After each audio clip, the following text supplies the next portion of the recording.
call Lisa Smart, Member of Parliament for Hazel Grove.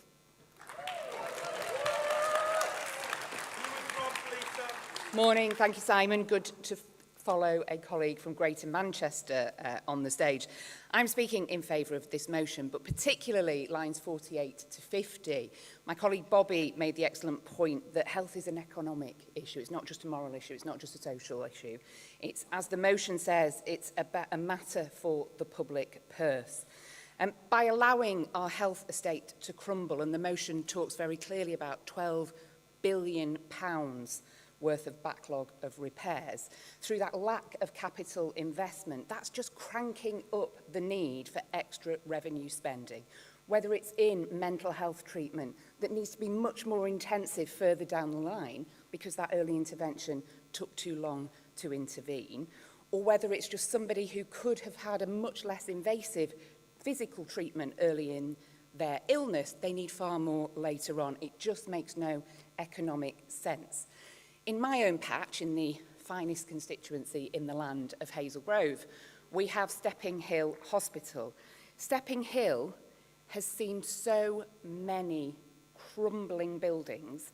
Outpatients B had to be knocked down because it was no longer deemed safe.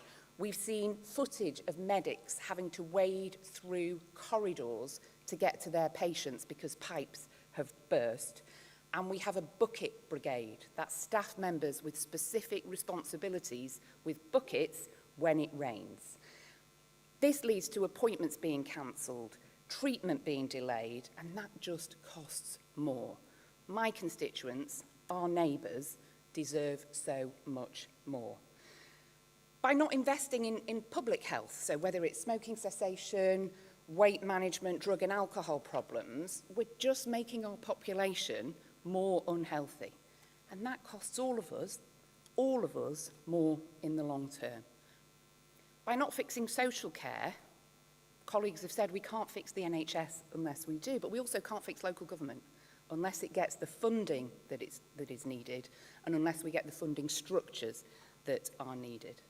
I will be happily voting for this motion, and I'm very happy to support both amendments. We've got 2.5 million people, our fellow citizens, who are economically inactive because of long-term sickness. We need a plan, we need reform, and we need it now. Thank you.